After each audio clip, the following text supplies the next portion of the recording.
Currently, actress Winona Ryder is starring on the hit Netflix series Stranger Things. Personally, I'm really happy to see her in a popular role again, but I also have to admit it's a little weird for me. You see, back in the 80s and 90s, Winona Ryder was the go-to it girl of young Hollywood. Starring in films like Beetlejuice, Heathers, and Little Women, she was the face of Gen X, and I so clearly remember this. Basically what I'm saying is I'm f***ing old, and seeing Winona Ryder play a mother to a teenage boy is a blunt reminder of my impending venture into the world of geriatrics. It also reminds me of a film I love that she stars in. This film came out right smack dab in the middle of her career back in the day, but it's also one that's rarely mentioned. This is the 1990 coming-of-age dramedy, Welcome Home, Roxy Carmichael.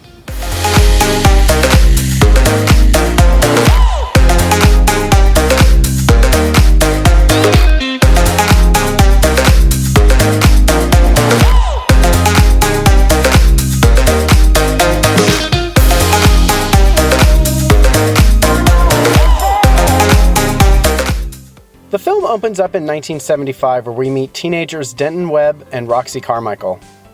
Roxy is packing, saying she's leaving for a better life, leaving him and their newborn baby behind. Cut to 15 years later. 15-year-old Dinky Bassetti is the town outcast. The kids make fun of her, the teachers are annoyed by her, and her adoptive parents have no idea what to do with her and often just send her away. After once again acting out at school, Dinky meets the new guidance counselor. But unlike everybody else, this guidance counselor does not see Dinky as a freak, but is instead actually intrigued by her. Dinky begins opening up to her, and here we begin to see she's very insightful and interesting. Another person who sees past Dinky's persona is popular student Gerald, who secretly watches her from afar. While all of this is going on, the town is in a tizzy because Roxy Carmichael, who is now rich and famous, is planning to return to town. Denton Webb is now married with 2 kids, but is being forced to face buried feelings that he hasn't dealt with since Roxy left, putting his marriage in jeopardy.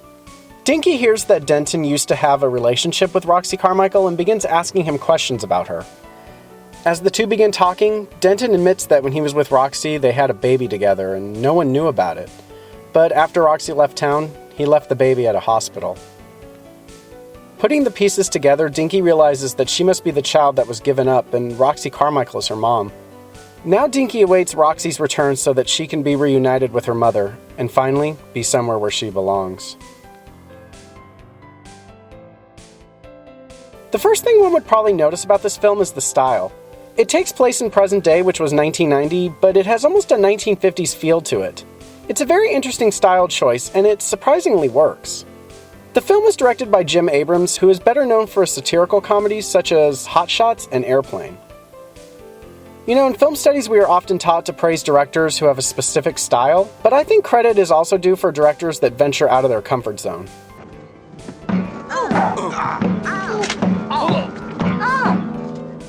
Hi. Welcome Home, Roxy Carmichael was definitely not the type of film Jim Abrams usually makes, but he did a great job nonetheless. The thing that I personally like most about the film is the character of Dinky Bassetti. Dinky Dean Bassetti, is that the yellow sweater I bought for you last week? That was a $32 sweater, Missy, and you dyed it black, didn't you? After you promised me you wouldn't. Correction. Didn't promise I wouldn't. I said I'd try not to.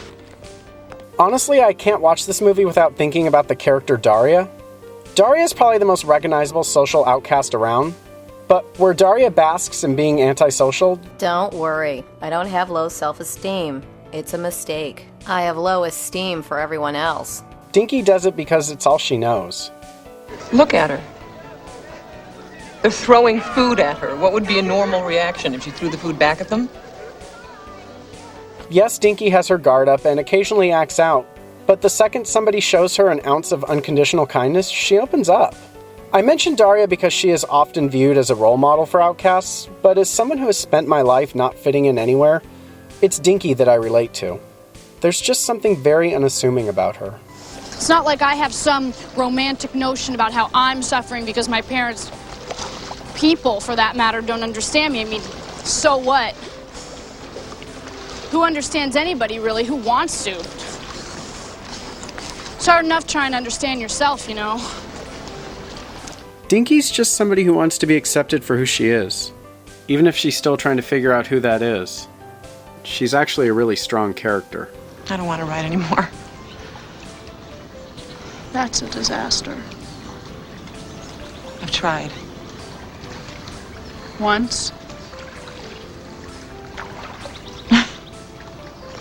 I really appreciate her reaction when the town is preparing for Roxy Carmichael's return. This could have easily been a way to show that as the town misfit, she's above it all, and everyone is so stupid for being interested in something so menial. Good grief. It's lame DJs, Charlie Brown. Woohoo! Ah! Even before she comes to the conclusion that Roxy Carmichael is her mother, she's just as interested. Dinky Bassetti is a rich character, and Winona Ryder gives one of her best performances. Although a little offbeat, this film is quite insightful, and I wish it would get more recognition.